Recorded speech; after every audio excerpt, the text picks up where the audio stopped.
The Dallas Stars, for the third time in the last 3 years, are going to the Western Conference Finals, boys. And just ladies, everybody, the Stars are buzzing. They win in overtime last night in Game 6 against the Winnipeg Jets. This is Clean Sheet of Ice, a Texas hockey podcast where we are going to recap Game 6 of the Western Conference semifinals against the Winnipeg Jets and the Dallas Stars.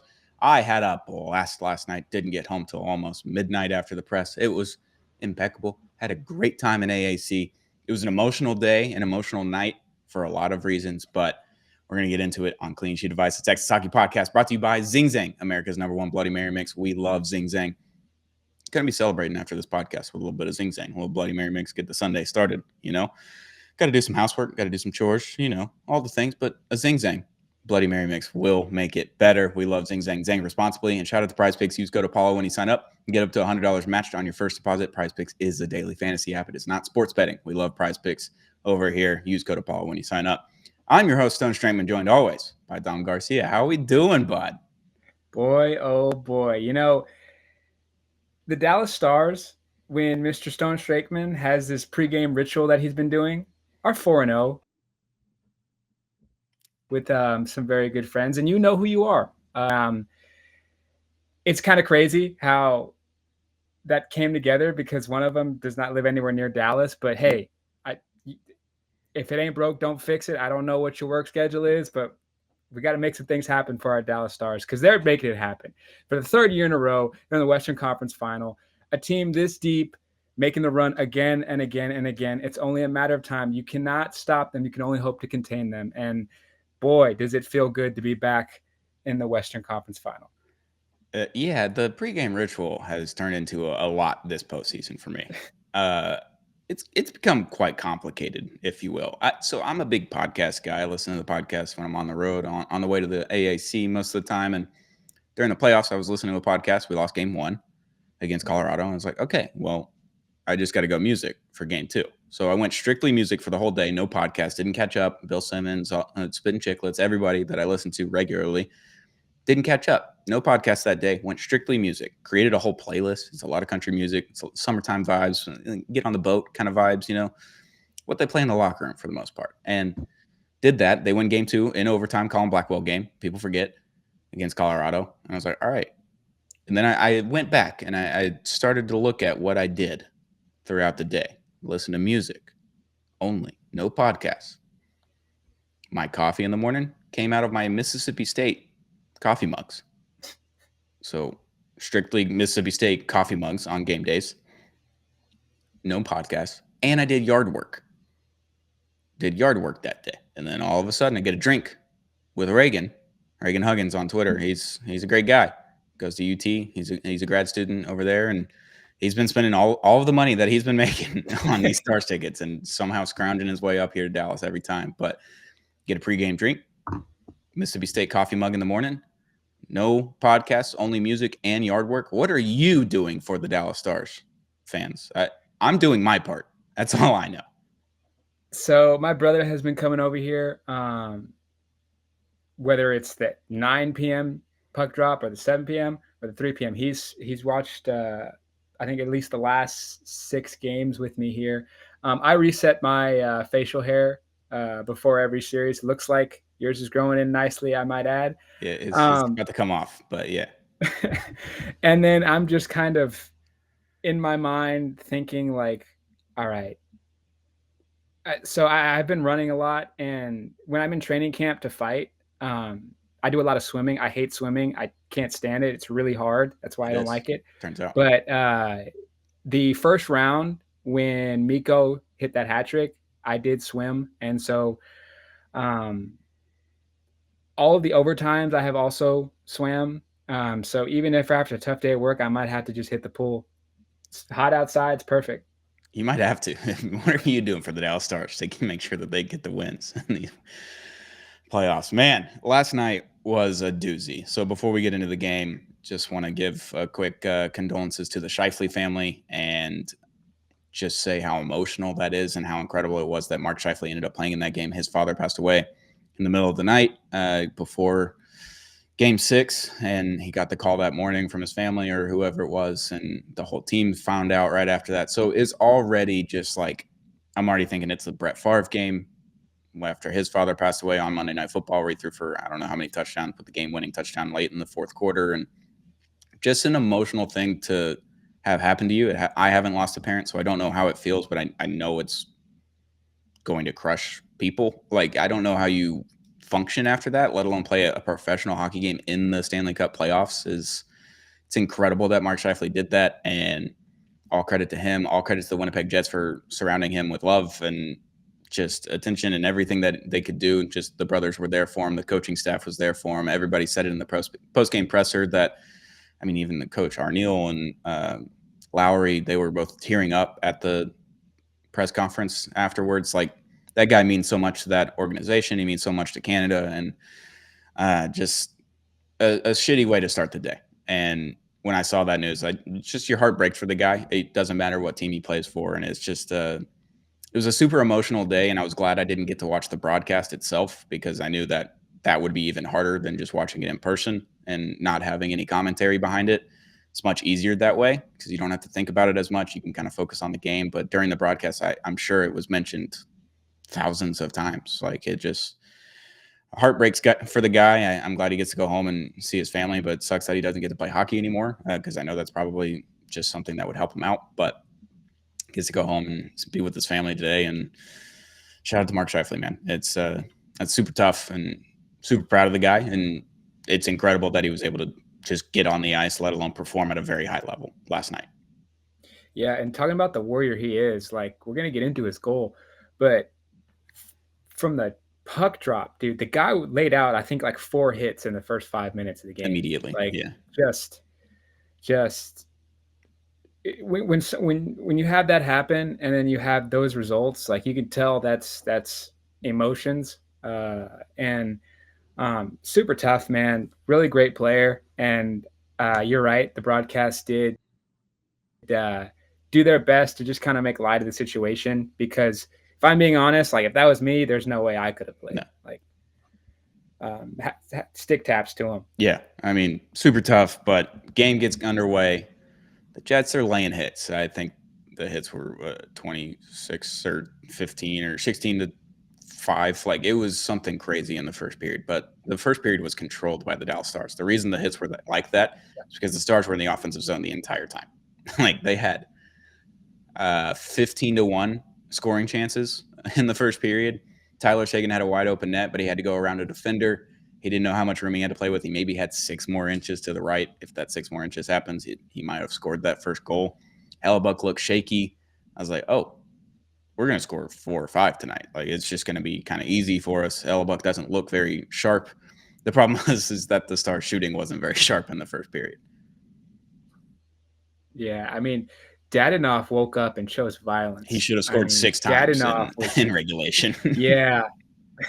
Yeah, like, it was awesome to see, like, how well we controlled the puck in that first period, because that's something we had missed, I would say, the last 2 games. I mean, really good passing, really good patience, and even with all those hits Winnipeg was throwing, like, it didn't seem to bother the offensive sync of the Dallas Stars. Yeah, and everyone looked like they were firing on all cylinders. That Duchesne line, which I picked to score in the preview episode, is that I thought that line was going to score. They kind of did. Half of it did. 2/3, really. That's later. And in the second period, so they started on their toes in the first period. I'm like, all right, just capitalize on that. Just do that some more. The second period come out, the script flips. The Jets are on their toes now. They are creating offensive zone chances. They're kind of dominating the first 5 minutes or so. And the first time a penalty gets called in the game, which wasn't a penalty, by the way, the guy hit himself in the face with his own hand and then flopped. They called a high stick. They get the extra man. The man doesn't even get out there. They had a breakaway chance. Otter stops it immediately. Puck stays in the zone. Winnipeg controls it. They get another shot. Rebound. Mark Scheifele comes in. And, of course, it's Mark Scheifele in this game. Of course he was going to score. I knew it was going to happen. He couldn't script it any better for that guy. Like, you knew he was going to score in this game, and especially the opening goal, like, massive moment for him. But he gets that puck, and he kind of skates to the front of the crease and just sends it 5-hole. It was a great goal. Otter did everything he could on that sequence, and the defense was just a little out of sync. They couldn't get the puck anywhere near their stick, and Mark Scheifele capitalized on what was going to be 6-on-5 man advantage, but Hellebuck's not fast enough to get to the bench at that point. So Mark Scheifele scores that goal, and you're down 1-0. You're like, God, it feels just like the regular season. Like they dominate the whole first period, and they just don't score. And all of a sudden, pretty quickly into the second period, 5.5 minutes in, you're down 1-0, and all of a sudden, like you got to really flip the script again, get back on your toes, and see what happens. But yeah, Mark Scheifele goal was a good goal. It was a great goal. He beat Otter, and there's not much else he could have done in that situation, Otter. So yeah, no, and just like human reaction and nature any player would have probably put that puck and elevated it, but the best chance for that goal to score was going 5-hole, and that's exactly what Mark Scheifele did. Really high IQ shot, right in front of net, and when the penalty was called, the Dallas blue line kind of stumbled, and that's what kind of caused that opening. But yeah, like my brother said it in the intermission of the first period, like that was a good first period. I'm happy with the way the game and flow went, but when you get chances, you got to bury them. Like in the playoffs, like you can't just kind of rest on, oh, we'll come out, our depth will take over. Yes, it can. Yes, Mikkorantanen can get you out of the hole, but against these high level teams, you get a chance, you have to take it. And I was starting to get a little worried before the goal, and then after the goal, I was like, oh boy. Even with the getting shut out twice this series, I didn't feel like we were down crazy, but we're down 1 right now. I was like, man, AAC has some juice, but I don't know, like that. This is feeling like a very, very puck luck game to me at that point. And with that first period, you can't let Connor Hellebuck, when he looked as shaky as he did, and he had as many chances as he did, get away with that period with no goals. Like you had to score, and that's what I felt like when we got to the first intermission. I was like, golly, that sucks. Like you have to capitalize on one of those. And game 1, I will mention this, is the Jets scored first. I don't remember if it was Niederreiter or who it was, but they scored first in the first game, and then about 4.5, 5 minutes later, the Stars scored and equalized it. And I was like, okay, back into the game. You're kind of back in it. And I was thinking that might be the recipe here. Just go get it within the next 5, 6 minutes, and then you're fine after that. Then it's a brand new ball game. It's 1-1, and anything can happen in the third period. And based on our third periods, when it's tied or you're down in this playoffs, felt really comfortable going into the third period when it's 1-1. So luckily, just shy of 6 minutes later, they get the puck out of the zone. Miro throws it over to Harley, a big saucer pass that tipped off of, I believe, a skate or a stick of the Jets, went right to Thomas Harley to get it into the zone. He decided to fire a shot from the right circle. It rebounds right off of Hellebuck's shoulder, and it goes perfectly to Sam Steele's trailing skate and stick. And he fires just a snipe. It was like a half clapper. It went high side glove, barred down. Sam Steele, fourth line grinder, the guy of the locker room this year. I love Sam Steele. Everything that he does, he just does everything correctly. He never really messes up. He likes to throw hits. He likes to get in the mix with the guys, but he's also a super skilled offensive player. People forget that he's a first-round pick in this NHL. Like, he was a prized prospect for the Anaheim Ducks when he got drafted. Like, he was a big deal. And he's kind of found his role with the Dallas Stars, specifically being a fourth line, third line kind of guy, just playing PK, just doing everything right and everything he can to help the team. And that rebound just went perfectly to Sam Steele's stick, and he fired that bar down over Hellebuck's stick or glove. And at that point, I was like, all right, now we go. It's 1-1. You got a fourth line goal. Someone else is going to score, and we're going to be just dancing through the third period. You had 9 minutes left almost in this period, and I was like, they might just go get another one. And it seemed like they might have at that point. But Sam Steele's goal is just everything that he is for this team. Everyone knows how important he is and how awesome he is as a player, but as a person as well. He's a stand-up dude. Love that guy. And yeah, to send that bar down right off the rebound was just incredible. And I couldn't even tell that the puck went in the net. Like, I thought it went up and into the netting, and it didn't. It went right into the net. It was beautiful. Yeah, I was gonna say the same thing. Like the broadcast was super late in reaction, and I was too. Like I didn't know it was a goal until maybe like there was probably like 6 seconds of like, wait, we scored? Yeah. We scored. Oh yes. Like it was AAC went nuts. It was bar down goals are some of my favorite just because it's just like it's kind of like jellying a layup. Like it's just so much just I love it. Sam Steele without that goal, played a phenomenal game. Such a good 200-foot player, dude. Like just getting turnovers, being a menace, like neutral zone, playing well, and you create your own puck luck, and that is an example right there. If you're learning how to play hockey and you want to play the right way, you watch Sam Steele. Yeah. And at that point, the Jets probably, I think, had 10 more shots than the Stars. The Stars only had like 2 shots in the period before that one. And I was like, just get pucks on net. I mean, we saw what happened in the first period. If he has any high danger chances, like he's going to shake at one point and it's going to go in. And at that point, they just didn't have any shots on goal really in the second period. And I was like, we just need to put pucks on net. And that was the perfect example of that with Thomas Harley just shooting it on net and seeing what happens. If he saves it, he saves it. But at least there's some action there. But it rebounded right off his shoulder and went right to Sam Steele. So awesome for Sam Steele. Miro Heiskanen, second point in the playoffs. People forget Miro Heiskanen plays for the Dallas Stars. 2 assists so far in 3 games. Not a big deal. Then we get to the third period. There's Evgeny Dadonov should have scored 20 times at this point.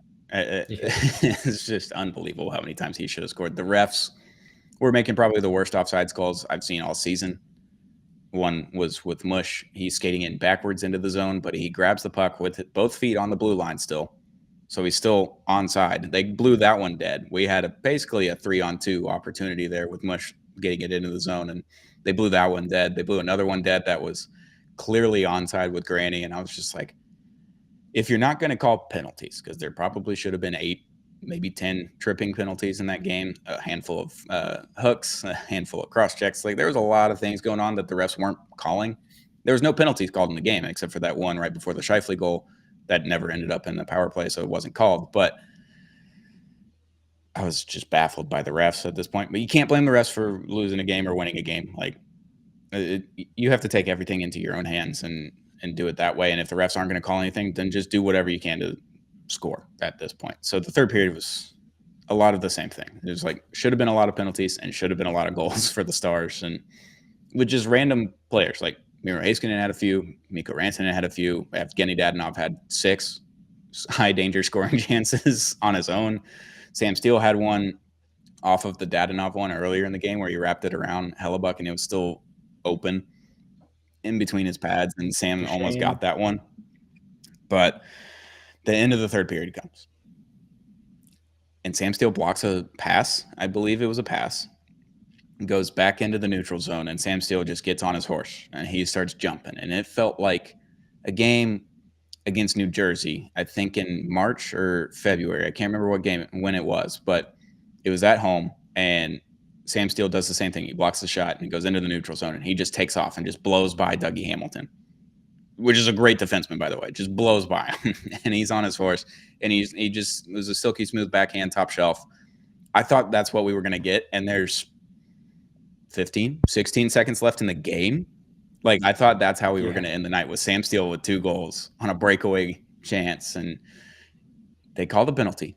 He has a clear 1 or 2 steps on both guys, Scheifele and another Jets player, trailing behind through the neutral zone. And I really thought it was going to be it. And then all of a sudden he gets tripped up with a clear 1 or 2 steps. He does not get the shot off. By definition of the NHL rule, that is a penalty shot. However, there is 14.8 seconds, I believe, in the game, in a third period of an elimination game. And I don't think the NHL could have survived if that game was won on a penalty shot. I mean, yeah, but just so the broadcast brought on a former ref to kind of exactly like all the other sports do whenever there's close calls. And he was like, man, I'm calling a penalty shot like that it's up to the discretion of the refs, but that's enough criteria for me. And even Jets fans were like, my goodness, how was that not a penalty shot? I guess that was just the night we were having. And I want to say this too. Marchman and Hell of a Duchesne, game. they played well, but when we're talking about the refs, they bark the most at penalties that They should do. be called. Refs are humans too, and I'm not saying they're gonna eat their.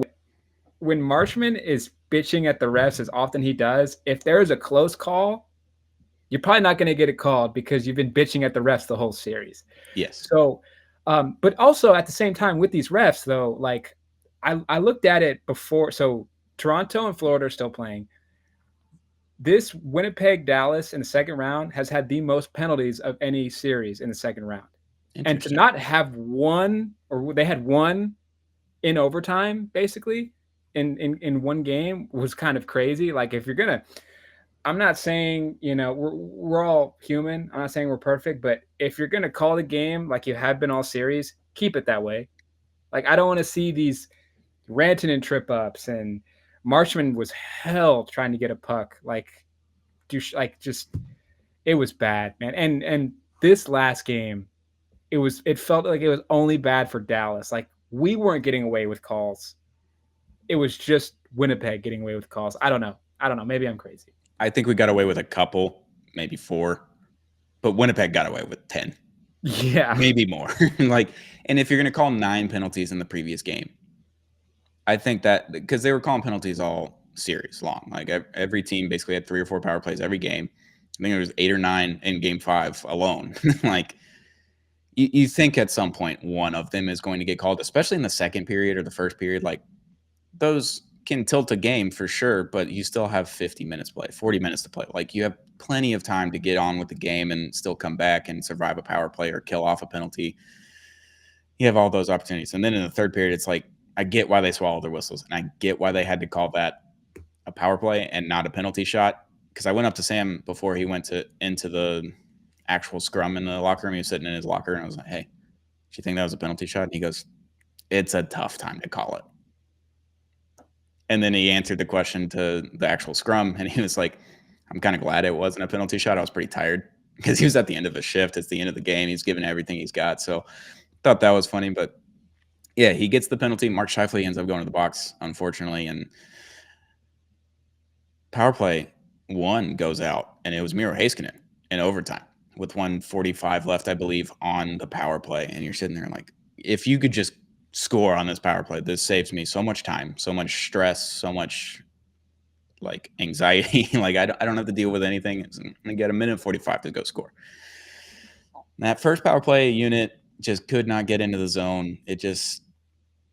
The Jets played great blue line defense right there. They just weren't allowing any entries, and Miro Heiskanen looked awesome on that power play, and specifically the entire game. He looked incredible, but man, that second power play unit comes out. So it's Mush, Sagan, and Thomas Harley's out there. It's just like, God, can we just – and the time is winding down. There's, 15, 18 seconds left on the power play. I'm sitting there and just like, come on, boys. Like we just – someone score, please. I don't want to just have to go through the emotions of an overtime hockey game while going 5-on-5, where we played better 5-on-5 than they did, obviously. But man, that goal is just incredible from Thomas Harley. So the puck gets dumped into the zone. Mason Marchment goes and makes a move. The puck made a weird bounce off of the boards behind the net. Kind of bounced over. It gets into a little bit of a scrum, and scrums have been pretty bad for the Stars like all season. It's been better in the playoffs, but if it gets into a scrum, the other team's probably getting the puck for the most part. But Mush somehow gets the puck free, sends it again behind the net. Tyler Sagan with the highest IQ of all time move, where he's just kind of trailing and sitting behind the net a little bit. He gets on his horse, skates a little bit, goes and gets the puck, sends it to a wide open Thomas Harley. And the Jets do what they did all series, is screening their own goaltender out of nowhere for no reason. There's no player right there. There's no reason. Like, if you're going to do anything, go charge at Thomas Harley because he's wide open with the puck, and that's going to be your Norris winner next year. Like, maybe get on your horse, go get after the guy. They didn't. He screens Hellebuck. The defender did, and Thomas Harley just sent it top left on a screenshot where Hellebuck had basically no shot of saving it because of the screen. Like, he had no idea that the puck was coming. He had to have known that it was coming, but couldn't see the puck coming. And he sends it top left, blocker side. just an absolute schnipe. And Thomas Harley wins the game in overtime in Game 6 to send the Stars to the Western Conference Finals for the third straight year. 4 times in 6 seasons that they have gone to the Western Conference Final. Man, that place was loud after the Thomas Harley goal. Man, was it loud. Yeah, man. So just for those counting at home, Mr. Stone Storkman said that this game would go 6. He said the Dallas Stars would win it. I was halfway right, halfway wrong in my prediction of I thought Wyatt Johnston would hit the game winner, but I did say that Thomas Harley is a name to watch because I think he would score in this game. And he did, man. And you're right, dude. It's like the Stars fans could breathe because they were like, dude, if we don't get a goal in this power play, like the momentum Scheifele's gonna have, like, and that's the thing is like I noticed this early is like the Dallas Stars played like they were down 3-2. Like they were like, all right, we're not going, but we're not taking that. I don't know how long the flight is to Winnipeg, but we're not taking that flight, man. We're ending this now. I mean, Mikko played all night. Miro played all night. Like just they were emptying the clip, and they hit that. Thomas Harley hits that knockout punch, and I lost it. My dog, she's gone through a tough time, and she has been pretty quiet, but she got a little vocal. She got a little amped up. It was exciting time, and the depth of this team, whether it's the first line or the fourth line, is a Stanley Cup caliber team, and it takes that kind of depth to beat a team that good. And dude, Connor Hellebuyck earned my respect this series. Yes, very much so. To play the way he did against St. Louis, and they still come out with there's 1 second away from their season ending against St. Louis, so we're not even playing them. But to come back and to shut the Dallas Stars out twice, like unreal play from him. It's just I don't even think there's conversations anymore. When I saw that save that Jake Ottinger made, we didn't even talk about that. That's Mr. Red, White, and Blue in the Olympics. There's no more discussion. End of debate, man. Man, that save from Jake Ottinger. I'm sitting there. I'm like, it's over. There's 5 minutes left, 6 minutes left in the game. I'm sitting there. The Jets are buzzing, beyond buzzing on that line. They get that puck into the zone. They send it right side. They send it left side. They send it back right side of Jake. And that guy, Appleton, had just a wide open net. Wide open. Jake Ottinger, he said in the post-game pressers that he just threw a prayer and just kind of dove for it and was hoping for the best. The angle of the goal that should have happened is just impeccable. He kind of muffined the shot a little bit. The puck was bouncing a little bit. It wasn't just flat on the ice. It wasn't a great setup, honestly. And Appleton did what he could, and he threw it towards the net. It was a little slower. It was a little muffiny, and Jake just starts to dive, and he kind of drops his stick out of his right hand just a little bit. Like it just loosens up his grip maybe. I don't know what it is. And it hits the handle of his stick, hits the pad, bounces out. Esa Lindell throws it out of the zone. They get a high sticking call right there, and then the puck goes into the neutral zone for a faceoff. And that save was just incredible.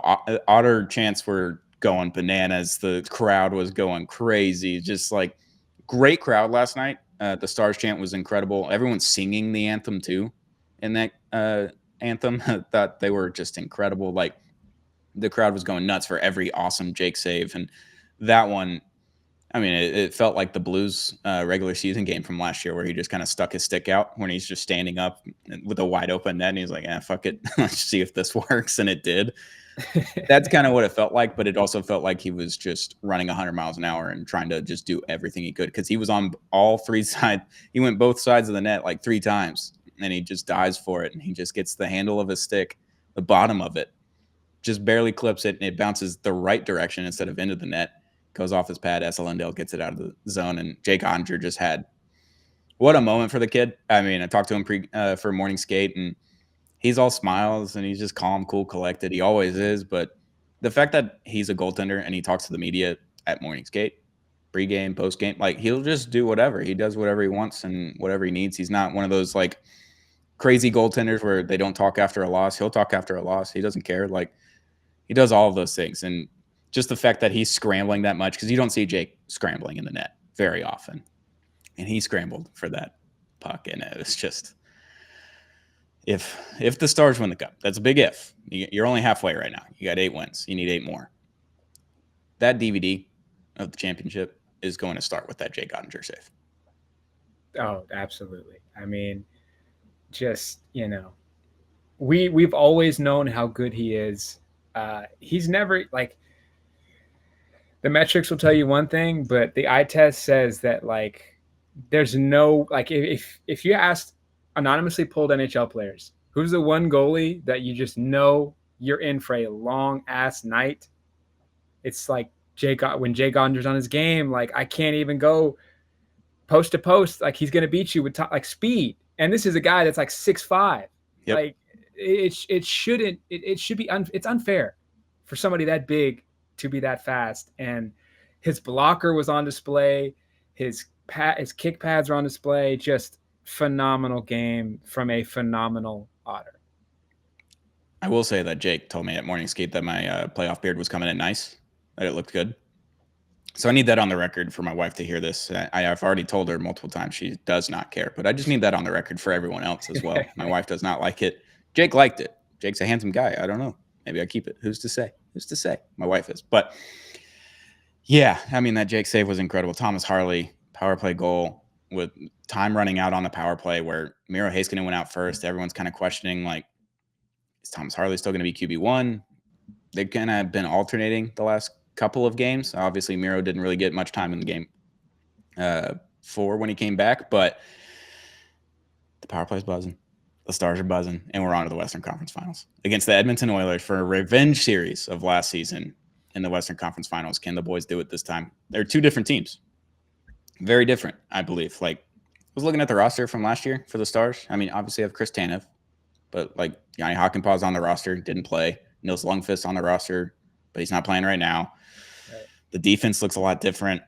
And then the offense, like, you had Logan Stankoven, you had some other guy, like Radek Faksa. Like, you just had different players on this team, and it's rounded out. Craig Smith was on the team as well. Sam Steele was there, but Craig Smith was kind of the Sam Steele of last year. And this team's different, man. This team's a lot different. So is Edmonton, but this team's a lot different heading into the Western Conference Finals. And yeah, there's a guy named Mikko Rantanen, Mikael Granlund. The Finnish Mafia is at full strength. You got 5 of them. You could play all 5 at one time and just have Team Finland out there.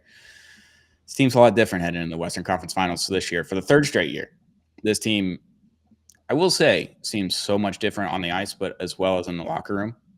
Did you happen to see him, like, coming into the locker room? I can't remember if it's ABC or CBS for Dallas, but they put it on TikTok, and they're walking into the locker room. There's a little bit of hooting and hollering. There's not a lot like there was after the Colorado game 7, but the boys are on a mission. They're halfway there. Yeah, and you listen to Peter DeBoer talk, and he has become the best post-game interview for coaches in the entire league. But even he's saying, like, man, I've coached some great players, I've coached some great teams, but this team is a team. Like, even though Mikko's only been here for some months, like, everyone knows their role. Everybody knows that.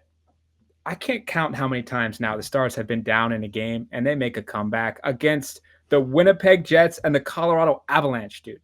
Like, this is not the St. Louis Blues. This is not the Minnesota Wild. These are Stanley Cup contenders that they're just saying, okay, we're down a goal. We're down 2 goals. We know if we make the right play, things are going to happen, and things have been happening. And I don't think that's going to change. If you're a casual fan of hockey, this next series, you're going to have the best offensive player on planet Earth right now against the best goalie on planet Earth right now. I mean, this is, get your popcorn. I think we got a game on Sunday in the afternoon. We don't have any more 9 p.m. puck drops. So, have a great day at work, come back and watch some phenomenal hockey. We're going to preview that on Tuesday. That episode's going to come out. Edmonton Oilers versus the Dallas Stars, Western Conference Finals rematch from last season. But last night was incredible. Had a great time at AAC. For the first time, like, I got incredibly tired post-game, like, in the locker room, in the press conference. Like, just so much emotion and anxiety and everything is happening in that game. And you get the series win and your body just starts to shut down. And I can't imagine what the guys are feeling like. I don't know if they're high or they're just like, all right, I'm just going to go to sleep. Like, mission's not over. So Stars move on to the Western Conference Finals after beating the Jets in overtime in Game 6. They beat the President's Trophy winners in 6 games. I am right. I'm 2 for 2 on my calls. I said Stars in 7 against Colorado, and I said Stars in 6 against Winnipeg. I haven't decided what I'm saying in this next one. So I hope I'm right again. I hope I'm on the right side of history, and I hope it's the Stars. But we'll get into that preview episode on Tuesday. Dom, thank you for joining me. Shout out to our sponsors, Zing Zang, America's #1 Bloody Mary mix. We love Zing Zang. Zang responsibly, and shout out to Prize Picks. Use code Apollo when you sign up and get up to $100 matched on your first deposit. Prize Picks is a daily fantasy app where you hit more or less on every stat, every game, every night, every player. We love Prize Picks. Use code Apollo when you sign up. We love Zing Zang.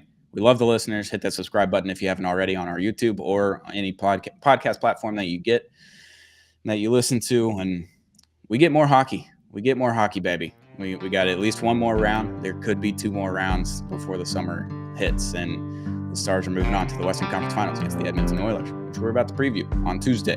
So we'll be back very, very soon with another episode of Clean Sheet of Ice, Texas Hockey Podcast.